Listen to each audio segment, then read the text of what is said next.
Alors au moment où l'acte d'huissier de justice, dans le cadre des réformes en cours, a été dans la tourmente et est encore un peu malmené, je pense qu'il est important que des colloques comme celui-ci viennent rappeler que l'acte d'huissier de justice, acte authentique, reste sans doute l'un des meilleurs garants de la sécurité juridique du justiciable et aussi, Madame le professeur Frissero, l'un des meilleurs garants du respect des droits de l'homme. Alors, nous évoquerons dans un premier temps, ce matin, l'acte, dans son acception classique, l'acte dont les exemples les plus emblématiques sont sans doute l'assignation, la signification du titre, le commandement, la saisie-attribution. Et puis dans un deuxième temps, cet après-midi, nous aborderons l'acte particulier, qui est le constat du huissier de justice, dont la vocation est de rapporter la preuve d'un fait juridique. Alors sans doute aurais-je dû commencer par là, la charge de la preuve incombe au demandeur. Celui qui allègue une exception en défense doit aussi la prouver. L'huissier de justice veut jouer tout son rôle dans cette production de preuve, et je suis sûr que, mesdames, messieurs les intervenants de ce jour vont nous démontrer que l'huissier de justice est bien l'acteur clé dans la production de la preuve. Merci à vous tous, et je vais passer la parole tout de suite à monsieur le professeur Cros qui va introduire cette journée de travail.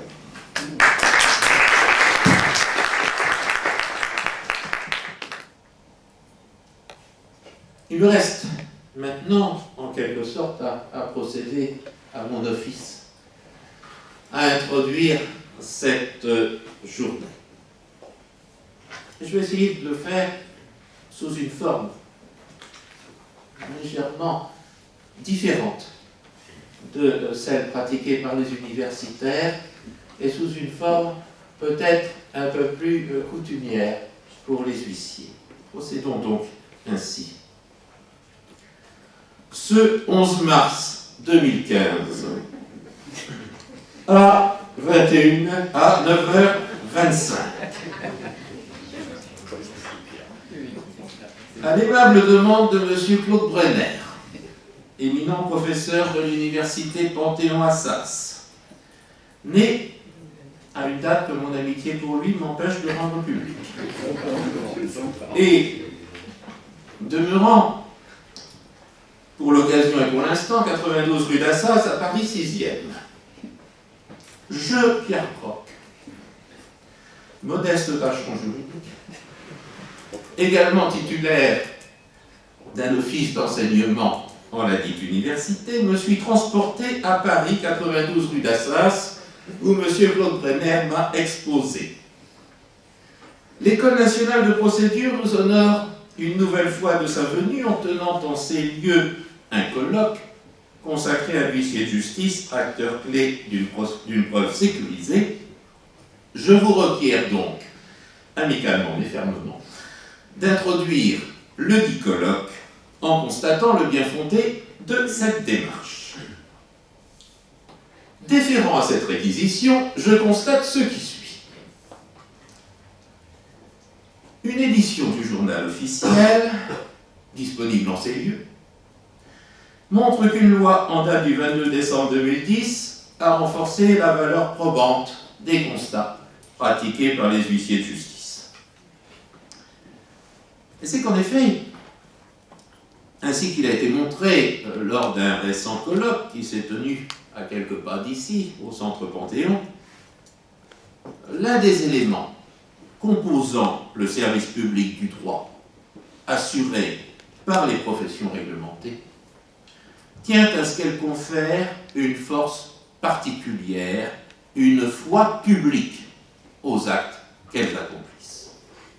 Alors c'est le cas des notaires et des greffiers qui authentifient ou qui publient, c'est aussi le cas des huissiers qui signifient ou qui constatent.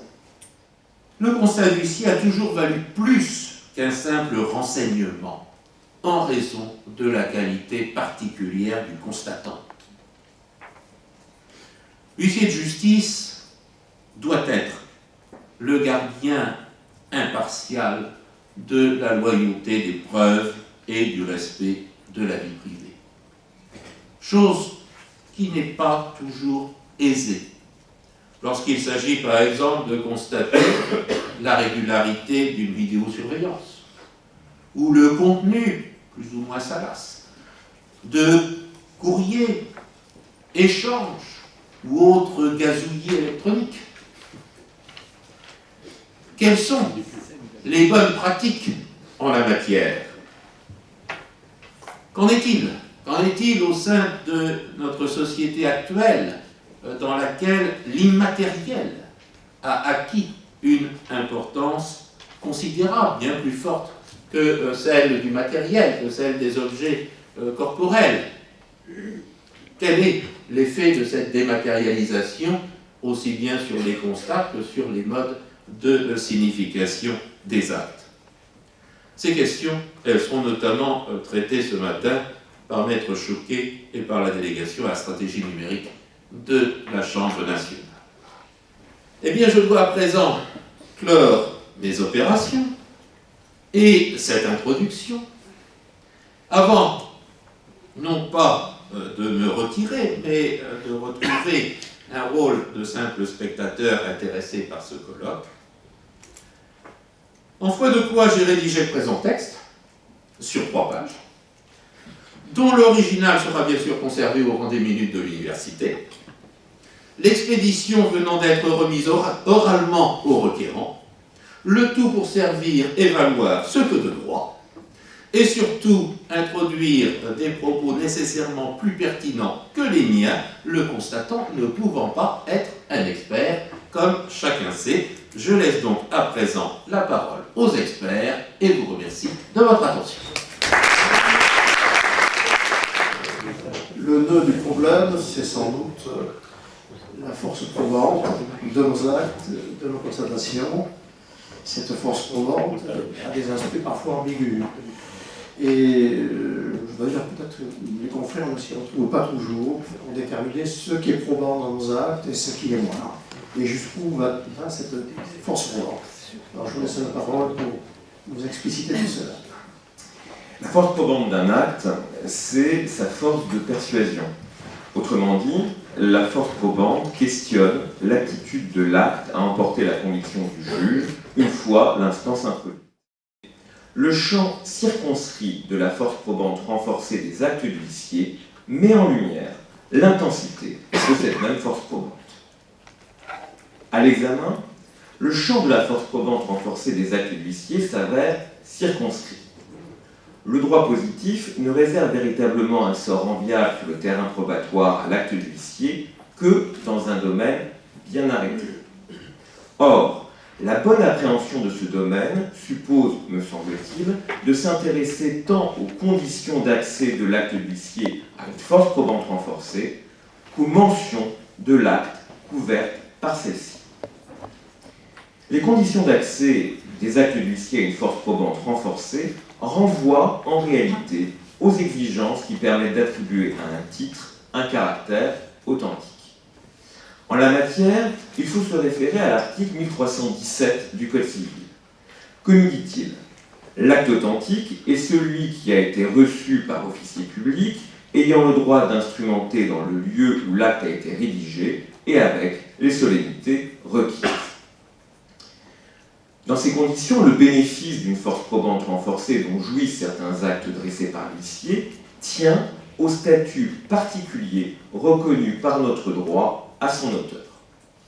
À n'en pas douter, l'huissier de justice relève bien de la catégorie des officiers publics visés à l'article 1317 du Code civil. De sorte qu'il se trouve bien ès-qualité investi d'un pouvoir d'authentification. D'ailleurs, les récentes réformes relatives à la signature électronique portent implicitement reconnaissance de ce que les huissiers disposent du pouvoir de dresser des actes authentiques, en l'occurrence des actes authentiques électroniques. La réflexion sur l'auteur de l'acte invite également à souligner que l'huissier peut parfois confier à l'un de ses clercs l'accomplissement de démarches nécessaires à l'établissement de l'acte. Néanmoins, certains actes doivent être dressés et signifiés par l'huissier lui-même. À défaut, il ne produirait aucun effet de droit, même sur le terrain probatoire. Tel est le cas des actes d'exécution, comme l'a rappelé récemment la Cour de cassation à propos d'une saisie-attribution, et des procès-verbaux de vente judiciaire ou volontaire. Pour autant, le seul fait qu'un acte juridique émane de l'huissier dans la sphère de son monopole ne suffit pas à conférer à ce titre une sécurité probatoire indéniable. L'accès à l'authenticité suppose également que l'acte soit dressé par l'huissier dans le périmètre légal de sa compétence territoriale. À l'instar des autres officiers publics, sa compétence rationnée loci est enfermée dans une zone géographique bien arrêtée. Ainsi, depuis le 1er janvier 2009, l'huissier voit sa compétence restreinte au ressort du tribunal de grande instance de sa résidence. Par conséquent, il ne peut signifier d'acte ou procéder à des mesures d'exécution forcée que sur ce territoire. À défaut, ces diligences ne généreraient aucun effet de droit. Outre les solennités, communes à tous les actes authentiques auxquels renvoie l'article 1317 du Code civil, il convient de relever que les actes du huissier doivent respecter des normes de présentation fixées par arrêté du ministère de la Justice. D'une manière générale, l'on voit que dès que l'huissier dresse, conformément aux exigences de l'article 1317 du Code civil, un acte juridique dans sa sphère de compétence, il confère en principe aux mentions qui s'y trouvent la force probante renforcée d'un acte authentique. Encore convient-il de préciser ce que couvre exactement cette force probante dans l'écrit en cause. Et justement, la détermination des mentions de l'acte de l'huissier couvert par une force probatoire renforcée impose de suivre une méthode bien balisée et de scruter le contenu même de l'écrit. Au regard de la distinction et de la construction proposée, la force probante renforcée de l'acte de l'huissier s'applique sans conteste à l'origine de l'acte. Autrement dit, sur sa seule présentation, l'acte est présumé être réellement l'œuvre de l'huissier dont il porte la signature. Quant à la signature de l'huissier lui-même, elle jouit de la même protection probatoire et fait autorité. Néanmoins, cette foi dans l'écriture publique ne vaut qu'autant que l'apparence de l'acte ne s'y oppose pas. En revanche, s'agissant de l'énergie probatoire des énonciations renfermées dans le contenu de l'acte lui-même, la dichotomie proposée prend davantage d'importance. Dès lors qu'elle procède d'émission et de la compétence de l'huissier, les mentions de l'acte qui relatent tant les circonstances de sa rédaction que les conditions de sa remise font foi jusqu'à inscription de faux. Il en va ainsi notamment de la date de l'acte qui porte le témoignage de l'officier public du moment auquel il a été dressé. Rien d'étonnant alors à ce que le juge considère que la mention de la date de la signification d'un acte par huissier de justice bénéficie de l'aura d'authenticité. À l'instar d'autres principes que nous avons évoqués, cette distinction fondamentale participe certainement de la détermination du champ de la force probante renforcée. Mais c'est à l'intensité de cette force probante qu'il convient maintenant de s'attacher. Et de fait, l'intensité de la force probante renforcée de l'acte de l'huissier est particulièrement forte en droit français. Elle se mesure tant à l'aune du droit civil que du droit pénal. En effet, si notre système juridique rend difficile la contestation de la force probante de l'acte au plan civil, il n'hésite pas à sanctionner sévèrement au pénal l'huissier qui se serait rendu complice ou coupable d'un faux. Au plan civil, la force probante renforcée de l'acte de l'huissier bénéficie de la protection de notre système juridique. Revenons un instant au texte. Quant à la force probatoire de l'acte authentique, l'article 1319 du Code civil dispose que l'acte authentique fait pleine foi de la convention qu'il renferme entre les parties contractantes, héritiers et ayants cause. Alors bien évidemment, littéralement, le texte paraît difficilement transposable aux actes dressés par les huissiers qui, par principe, ne renferment pas une convention.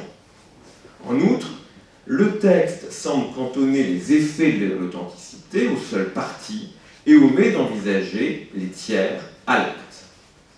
À l'analyse, ces éléments ne sont pas de nature à remettre en cause les effets probatoires particuliers attachés à l'authenticité de l'acte de l'huissier.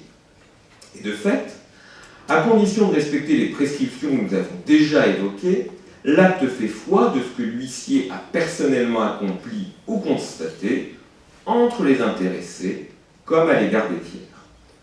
Cette force probante hors pair permet d'avoir une foi inébranlable dans les mentions qu'il porte. Dans ces conditions, le seul moyen de détruire la force probante attachée aux mentions de l'acte couvertes par l'authenticité consiste à montrer que l'acte de l'huissier est en réalité un faux. Il appartient alors au sujet de droit de s'engager dans la périlleuse procédure d'inscription de faux prévue aux articles 303 et suivants du Code de procédure civile. Cette action civile est susceptible d'être diligentée en dehors ou dans le cadre d'un litige devant le tribunal de grande instance. Selon les cas, elle prendra donc la forme d'une demande principale ou incidente. Mais en vérité, l'essentiel n'est pas là. En effet, l'on impose surtout aux plaideurs une véritable course d'obstacles judiciaires. En raison de la gravité de cette action qui vise à contester la sincérité de l'huissier en tant qu'officier public, le droit français l'entoure de multiples précautions procédurales. En voici rapidement quelques illustrations.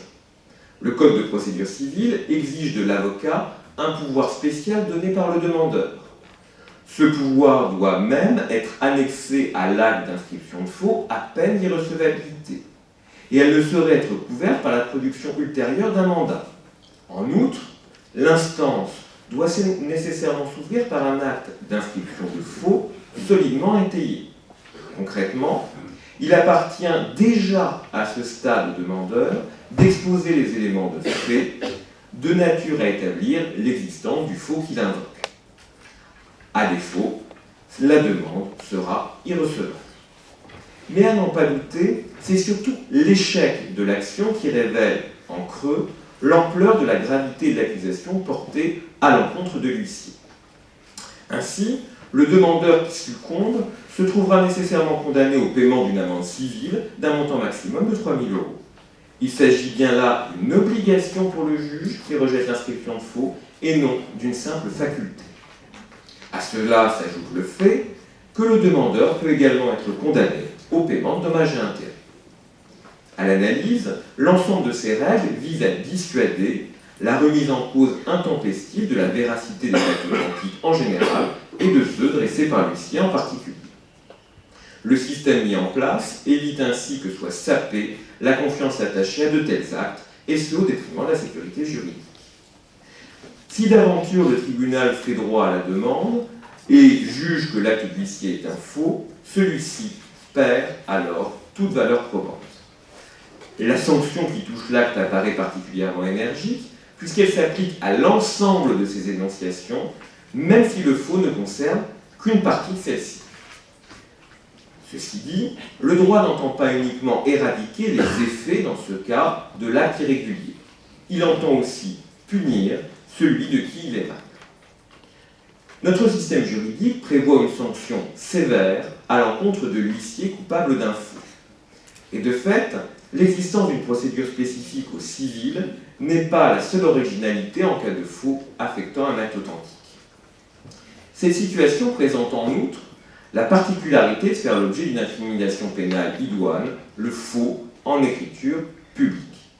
Certes, il est loisible aux intéressés de s'en tenir à une action civile. Reste que toute inscription de faux donne lieu à une communication au ministère public. Dans ces conditions, une action pénale est susceptible d'être engagée contre l'huissier, alors même que les sujets de droit auraient décidé de s'en tenir à une action civile.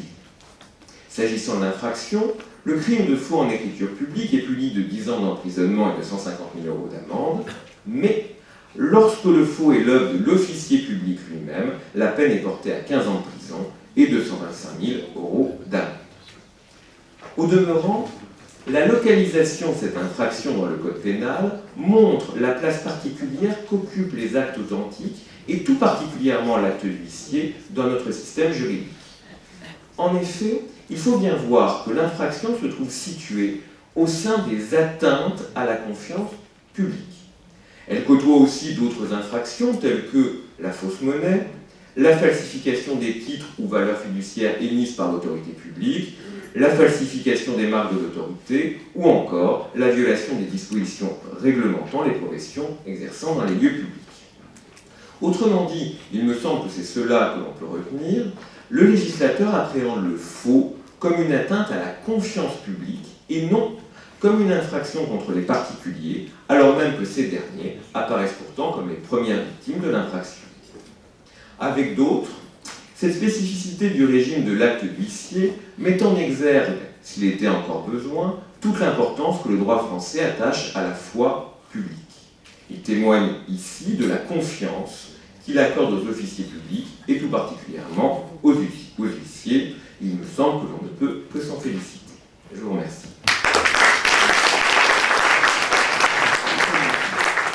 Alors maintenant, je vais passer la parole à Loïc Choquet qui va nous traiter des bonnes pratiques d'une preuve sécurisée. Alors, quand on lit comme ça le titre au premier degré, on pourrait penser qu'il y a aussi des mauvaises pratiques. Il n'y en a pas chez les huissiers de justice, rassurez-vous. Il n'y a que des pratiques plus ou moins bonnes. Et Patrick Loïc va nous parler des bonnes pratiques essentiellement. Voilà. Merci, Monsieur le Président. Alors, d'un point de vue très scolaire, j'ai, dans un premier temps, essayé de définir les termes du sujet. Bonne pratique, preuve sécurisée, que devons-nous entendre par ces termes? Et concernant la preuve sécurisée, je me suis dit, le lien à la sécurité, comment je peux l'aborder? Alors, la question qu'on se pose souvent, c'est de savoir si on accepterait de monter à bord d'un avion au train d'atterrissage dégonflé, au riz verrouillé et à court de carburant. Acceptez-vous de donner vos coordonnées bancaires lorsque vous recevez un courriel empli de fautes d'orthographe, notamment lorsque on vous parle de sévice clientèle et non pas de service clientèle? Acceptez-vous et accepteriez-vous de passer sur une table d'opération avec un chirurgien qui se présenterait à vous avec les mains sales? Alors, la relation, là, pour l'instant, la preuve sécurisée, vous ne la voyez pas forcément. Ce qu'il faut savoir, c'est qu'en fait, dans ces hypothèses, vous n'êtes pas en confiance. Vous êtes plutôt dans la défiance, et c'est ce qui doit se lier à la notion de sécurisation, de sécurité d'une preuve. La confiance ou la défiance va résulter de la certitude que vous pouvez avoir en une personne, en un objet ou un concept. Souvent, les gens que nous rencontrons au quotidien nous disent « Mais est-ce que là, la preuve que vous me constituez, est-ce que vous êtes sûr que je vais gagner ?» On ne peut pas apporter cette certitude. Par contre, on peut, par la preuve que nous avons constituée, eh bien, apporter cette confiance de notre interlocuteur et de notre requérant. Alors, atteindre un niveau de sécurité donc, va supposer préalablement l'accomplissement d'un certain nombre de protocoles qui vont avoir été exécutés, vérifiés. Pour reprendre l'exemple de l'avion, préalablement au décollage, vous allez avoir une vérification du train d'atterrissage, vérification des niveaux de carburant, et les hôtesses de l'air vont vous donner un certain nombre de consignes de sécurité. Et bien en fait, tous ces protocoles constituent des bonnes pratiques. Et la preuve sécurisée donc, consiste, est le fruit d'un ensemble et d'une succession de protocoles qui vont permettre d'aboutir à cette preuve sécurisée de façon à ce que cette preuve soit difficilement contestable et donc par conséquent pérenne. Alors, que pouvons-nous entendre par la bonne pratique? Très scolairement encore, je suis allé sur le dictionnaire Larousse pour voir quelle était la définition d'une bonne pratique, parce que c'était un terme qui me semblait peu juridique, mais au final on va y retrouver un lien. Dictionnaire Larousse indique que la pratique est ce qui s'intéresse ou est relatif à l'application d'une discipline, d'une connaissance, et qui vise directement l'action concrète par opposition à théorique. C'est peut-être ce qui justifie ma présence ici en tant que praticien. Et là, on commence à retrouver un petit peu le lien avec la pratique et la bonne pratique. Donc, la bonne pratique va être un moyen à la fois de maintenir un niveau de sécurité, mais aussi de rehausser le niveau de sécurité. D'ailleurs, de nombreuses professions font usage de codes de bonne pratique ou de protocoles particuliers. Et sans ces protocoles, sans ces bonnes pratiques préalables, la preuve, en l'occurrence, ne pourra recueillir un niveau convenable de sécurité à son utilisateur. La question qui se pose toutefois, c'est de savoir jusqu'où aller. Est-ce que les bonnes pratiques, est-ce que nous devons aller jusqu'au bout de ce que l'on pourrait exiger? Est-ce qu'il n'y a pas un moment ou un autre un caractère de subjectivité dans la bonne pratique? Parce qu'en même temps, le choix que je vais avoir fait aujourd'hui repose sur un critère essentiellement subjectif. C'est ce que ma propre personne pense de ce qui est une bonne pratique. Bien évidemment, la jurisprudence nous guide. La jurisprudence nous permet de définir un certain nombre de points. J'avais la possibilité d'établir un catalogue, procédure par procédure, matière par matière. J'ai préféré en fait découper ma présentation sous deux axes. Le premier, en fait, repose sur les principes fondamentaux qui vont guider l'huissier de justice. C'est-à-dire que dans son action au quotidien, l'huissier de justice doit avoir à l'esprit, doit avoir pour ligne un certain nombre de principes fondamentaux qui doivent le guider. Ce sera l'objet de ma première partie. Avant bien évidemment d'aborder un aspect beaucoup plus pratique, au moment même de la constitution de la preuve, ce sera ma deuxième partie.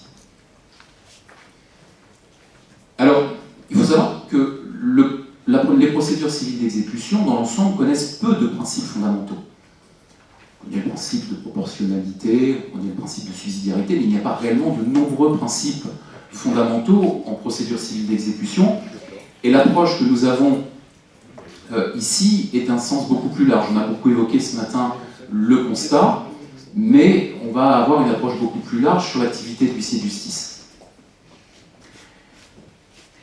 Les bonnes pratiques de l'huissier de justice vont devoir tendre au respect de ces principes fondamentaux. J'en distingue un certain nombre. J'évoque déjà dans un premier temps l'huissier de justice comme étant un éclaireur. Bien évidemment, le principe de loyauté probatoire, le principe du contradictoire et le devoir d'information, réservant le secret professionnel pour l'après-midi au professeur Brenner.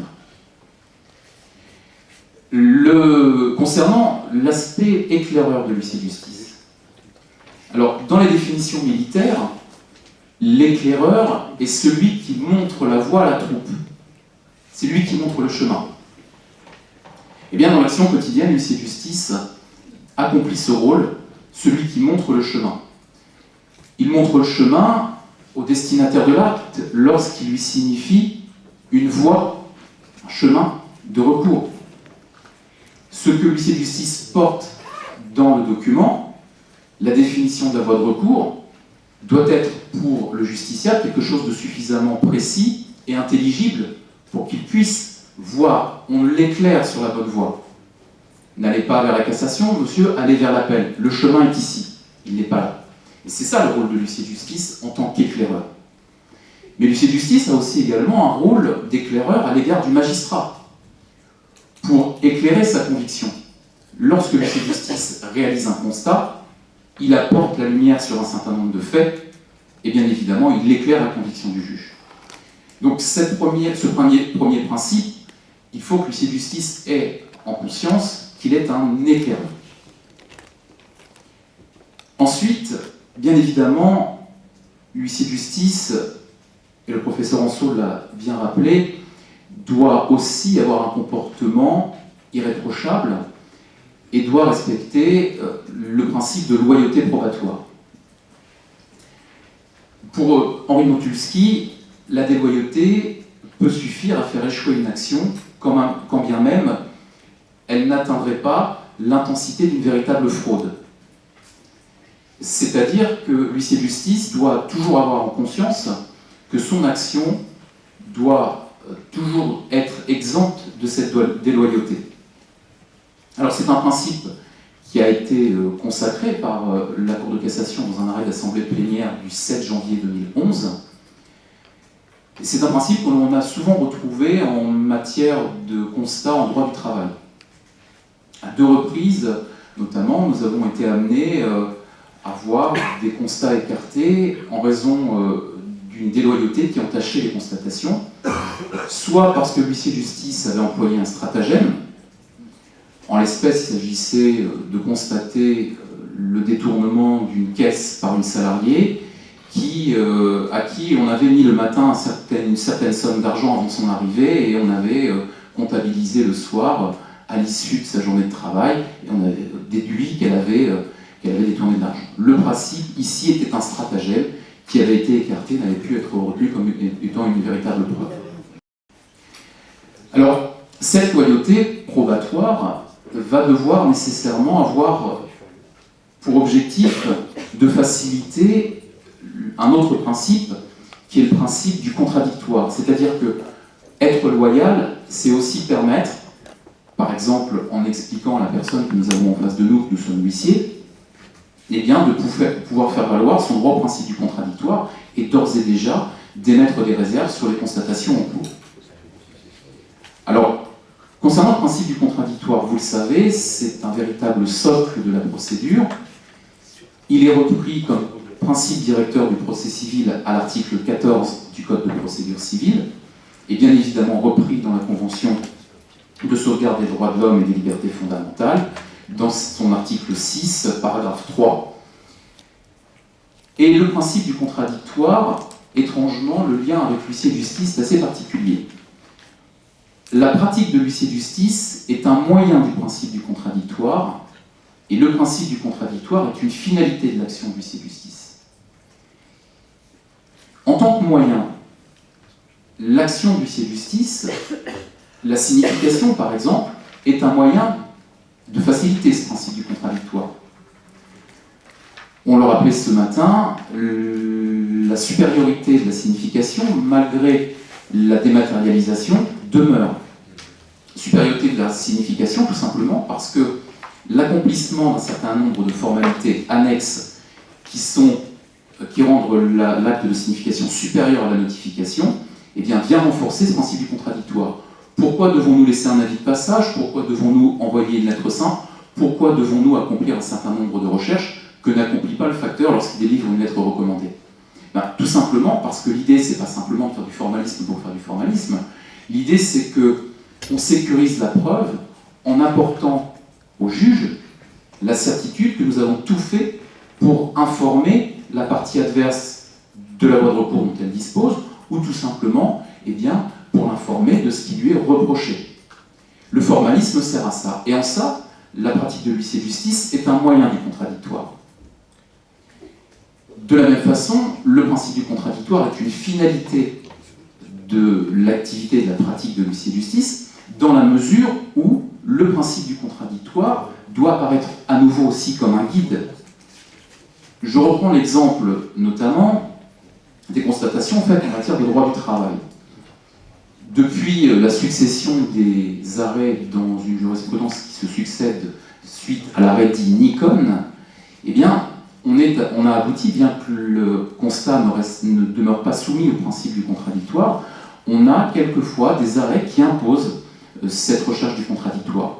C'est notamment le cas lorsque l'huissier de justice envisage des constatations sur le poste informatique du salarié, et dès lors que des fichiers sont expressément identifiés comme étant personnels, eh bien la jurisprudence impose que le salarié concerné soit présent ou, dit la jurisprudence, dûment appelé. Et on cherche ici à ce stade, bien évidemment, même si une fois de plus le principe du contradictoire n'est pas un guide unique du procès-verbal de constat, on cherche dans ces hypothèses-là à ce que le respect du principe du contradictoire soit assuré. Alors parmi bien évidemment les principes fondamentaux, d'autres pourraient guider. Ces principes fondamentaux en fait sont vertueux, mais doivent être accompagnés également de bonnes pratiques dans la constitution de la preuve. C'est cette seconde partie.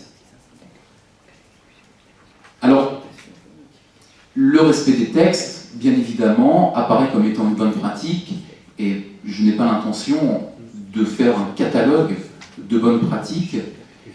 Je souhaite toutefois évoquer ces bonnes pratiques au stade de la constitution de la preuve en deux temps. Des prérequis à la constitution de la preuve, d'une part, mais également aussi un certain nombre de bonnes pratiques et d'éléments nécessaires à la sécurisation de la preuve. Concernant les prérequis à la constitution de la preuve, il me semble que l'une des bonnes pratiques, dans un premier temps, relève de la présentation systématique de la carte professionnelle de l'huissier de justice. Alors, ça semble être une évidence. Je pense que la seule présentation de courtoisie est insuffisante pour sécuriser la preuve. Tout simplement parce que chacun apprécie, dans le cadre d'une conversation, que nous connaissions la personne que nous avons en face de nous. Lorsque l'huissier de justice se présente pour établir un constat, lorsque notamment les parties au litige sont présentes, eh bien, il leur serait agréable, d'une part, outre le fait que la personne se soit uniquement présentée, qu'elles aient la certitude qu'elles aient bien ou l'huissier de justice ou le clerc habilité au constat en présence. Donc, il me semble que parmi les bonnes pratiques et dans les prérequis à la constitution de la preuve, l'identification de l'huissier de justice ou du clerc significateur est quelque chose d'indispensable, et notamment par la présentation de la carte professionnelle. Réciproquement, il importe que l'huissier de justice, préalablement à la constitution de la preuve, eh bien, ait la certitude, deuxième point, de la qualité et de l'identité des parties. On le sait, la qualité des parties fait partie des principes fondamentaux d'introduction de l'instance. La partie qui n'a pas qualité ne peut introduire et ne peut avoir le droit d'agir. Eh bien, c'est un premier point de vérification que l'huissier de justice doit accomplir. De la même façon, sur l'identité. Ensuite, concernant la qualité des parties, eh bien, l'huissier de justice peut être confronté à un risque de méprise sur la qualité des parties. Et on peut le rencontrer notamment dans le domaine locatif. Il est fréquent, quelquefois, que nous rencontrions des enfants dont l'un des parents est décédé et qui ont reçu la nue propriété de biens immobiliers, mais qui se comportent comme de véritables propriétaires. Vous présente le bail en disant « oui, si, je suis le propriétaire, j'ai consenti un bail ». Or, celui qui avait la qualité pour consentir le bail n'est pas le nu propriétaire, l'enfant en l'occurrence, mais le conjoint survivant qui a l'usufruit. Et c'est une petite erreur, certes, mais qui affecte la validité de l'acte et qui peut affecter la validité complètement de l'action que vous allez mener. Alors, comment pouvons-nous sécuriser la preuve ? Eh bien, la preuve, nous pouvons la sécuriser par plusieurs points. D'une part, dans le cadre de la garantie d'une bonne information, mais également dans la relation des faits au moment de la constitution de la preuve. Concernant la bonne information, bien évidemment, les dispositions du Code de procédure civile ou du Code des procédures civiles d'exécution imposent un certain nombre de mentions. Toutefois, certaines procédures n'imposent pas, le texte n'indique rien, est taisant, et c'est notamment le cas concernant les procédures de saisie-attribution. Il semble être une bonne pratique, dès lors que le tarif le prévoit désormais, que lorsqu'une saisie-attribution a été pratiquée sur un compte débiteur, eh bien que le destinataire, enfin du moins le débiteur, soit informé de cette saisie-attribution. Ne serait-ce que pour respecter une fois de plus les principes fondamentaux, et notamment le principe du contradictoire. Parce que si vous engagez une procédure de saisie-attribution, eh bien vous le faites en vertu d'un titre exécutoire, et peut-être que ce titre exécutoire eh bien, n'avait pas lieu d'être, peut-être que le titre exécutoire était nul, ou avait été préalablement exécuté. Donc il est fondamental, notamment en cas de saisie-attribution, que dès lors que vous avez tenté ou vous avez obtenu un élément issu, entre guillemets, d'une violation du secret professionnel, eh bien que la personne dont les informations ont été communiquées ait connaissance de cette intervention pour qu'elle puisse éventuellement faire valoir ses droits, soit en contestant la procédure, ou soit en contestant les conditions de réalisation de la saisie-attribution. Concernant la bonne information diffusée au destinataire des actes, il y a dans de rares dispositions l'obligation du rappel verbal. Chacun connaît l'article 1414 du Code de procédure civile en matière d'injonction de payer, qui impose à l'huissier de justice ou au clerc significateur, dès lors qu'il rencontre le destinataire de l'acte, ce rappel verbal. Nous avons aussi des informations que nous destinons à d'autres personnes, soit des magistrats, ou soit de façon indirecte aux services fiscaux. Je veux évoquer là les certificats d'irrécouvrabilité et les attestations cessation qui permettrait éventuellement d'établir l'état de cessation des paiements. Concernant les certificats d'irrécouvrabilité, il me semble étonnant que des sociétés de recouvrement délivrent ces certificats sans jamais avoir fait appel à un huissier de justice. Comment peut-on considérer qu'une personne est insolvable dès lors que nous n'avons pas engagé de voie d'exécution? Comment peut-on alors délivrer un certificat d'irrécouvrabilité en ayant uniquement pratiqué des rappels téléphoniques ou envoyé des lettres? Donc il me semble que les certificats d'irrécouvrabilité sont un point important à mettre en valeur chez l'huissier de justice, et l'huissier de justice se doit, dans ses certificats d'irrécouvrabilité, d'être très précis, avec le bémol de la transmission d'un certain nombre d'informations auxquelles il est tenu. Nous aurons l'occasion de le voir dans le cadre de la transmission de la preuve, mais il me semble que ces certificats d'irrécouvrabilité supposent d'être particulièrement travaillés dans les études, de façon à ce que le document ait une réelle valeur juridique, et que les services fiscaux disposent d'une preuve sécurisée. Pourquoi? Tout simplement parce que les services fiscaux ont eu la certitude qu'un certain nombre d'actions ont été engagées, un certain nombre de bonnes pratiques ont été accomplies avant d'établir cette preuve du certificat d'irrécouvrabilité. Qu'en est-il enfin de la relation des faits au moment de la constitution de la preuve? Alors ici j'entre un peu plus dans le détail, et pour laisser la parole aussi à mes successeurs, je ne vais pas énoncer une succession catalogue de bonnes pratiques. Toutefois, je voudrais distinguer à la fois la relation des faits au moment de la signification et également donc la relation des faits dans les actes d'exécution. Concernant la relation des faits dans la signification, je voudrais évoquer ici la suffisance de la certitude du domicile et également évoquer bien évidemment les recherches infructueuses. Concernant la signification, il semble nécessaire pour optimiser la preuve que la relation des recherches quant au domicile soit suffisamment précise.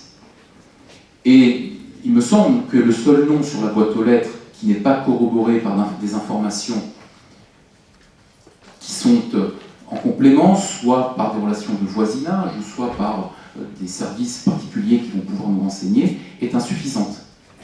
D'ailleurs, serait également insuffisante, avec une forme de paradoxe toutefois, l'information de la seule confirmation du domicile par un voisin. Cette personne indéterminée. Le problème, c'est que si on reprend les principes fondamentaux que je donnais, nous aboutissons à ce paradoxe, puisque nous devons être loyaux, donc indiquer au voisin qui nous sommes, mais est-ce que le voisin va accepter de nous donner l'information dès lors que nous nous sommes présentés? Et ensuite, il va y avoir deux sentiments pour le voisin. Est-ce que je vais donner l'information à l'huissier de justice, et que va penser mon propre voisin si éventuellement j'ai donné la confirmation de son domicile? Et on aboutit à une forme de paradoxe à ce stade. Donc il faut quand même toutefois, sur le point de la signification, être très vigilant. Ce qui nous amène aux voies d'exécution, et j'en terminerai par ces propos. Les textes des codes des procédures civiles d'exécution imposent bien souvent à l'huissier de justice de relater les opérations qu'il accomplit au cours de la procédure. C'est notamment le cas dans la saisie contrefaçon, ou même dans la saisie-vente. Mais il semble quelquefois aussi d'optimiser la rédaction de l'acte par un certain nombre de points, et ça c'est souvent une demande des juges de l'exécution. Je pense notamment au cas de l'expulsion. En matière d'expulsion, eh bien, lorsque nous laissons sur place du mobilier ou lorsque nous le déménageons, eh bien, nous devons indiquer si les biens paraissent ou non avoir une valeur marchande. Et les juges de l'exécution sollicitent fréquemment l'indication et la raison pour laquelle nous déterminons la valeur marchande ou non de tel ou tel bien sur place. Et il est tout simple d'indiquer qu'un bien paraît ne pas avoir de valeur marchande, tout simplement parce que les frais de sa propre réalisation seraient supérieurs à leur propre valeur vénale et nuiraient ainsi au débiteur. Vous allez me dire, ça va de soi, mais pour le confort juridictionnel et pour éclairer encore le juge, lui dire voilà pourquoi on estime que ça n'a pas de valeur marchande. De la même façon, je souhaiterais, mais là donc je rentre un petit peu dans le détail, mais Alerter aussi la profession sur, sur la procédure d'expulsion, sur une disposition qui n'est pas actualisée, mais qui est relative, dans certains biens, à la détention de ce qu'on appelle les documents et papiers de nature personnelle. Et je voudrais alerter chacun et amener sur un point de vigilance relatif aux disques durs contenus dans les ordinateurs. Les documents de nature personnelle, vous les avez de plus en plus sur des voies dématérialisées, sur des disques durs.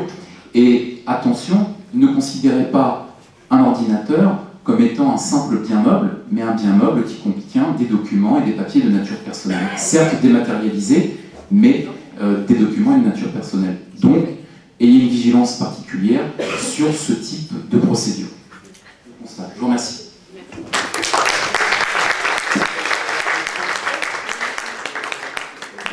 Merci, Jean-Charles Louis, pour ce rappel exhaustif des bonnes pratiques qui vont nous permettre désormais des crashs, des éboulements procéduraux. Alors, j'ai bien noté que, au-delà d'être un bon professionnel, il fallait que nous soyons un aiguilleur du droit avec nos clients que sont les justiciables, des éclaireurs éclairés, mais au-delà des tiers de confiance. Mais j'ai noté aussi que la confiance ne se présumait pas forcément, il fallait savoir la mériter. Alors, un point délicat tout de même, c'est vrai qu'à notre qualité d'officier ministériel, on a coutume de penser que ce que nous affirmons, ça ne va pas être contesté. Faut-il aller jusqu'à l'ouverture vers le visa sans affirmer notre statut? Je ne suis pas certain, ça fera partie peut-être de nos débats. J'ai noté aussi que si on avait de bonnes pratiques, il fallait veiller à ne pas être complice, par contre, des mauvaises pratiques des autres, parce qu'on en était aussi responsable. Et sans vouloir empiéter sur le plate-bande de vice-président de l'Assemblée nationale, je voudrais quand même rappeler ici à nos étudiants et un peu aussi à nos confrères, c'est que la réputation globale d'une profession, la réputation collective d'une profession, ce n'est ni plus ni moins que l'addition des réputations individuelles des études. Et qu'on a beau, nous, l'Assemblée nationale, faire des campagnes qui mettent en valeur notre profession, on sait très bien que lorsqu'il y a ici ou là, dans certains offices, des mauvaises pratiques, tout le travail de mise en valeur de la profession est réduit souvent à néant. Et je crois qu'il faut, cher Louis, qu'il faut sans cesse rappeler la nécessité de respecter et de développer ces bonnes pratiques. Merci beaucoup.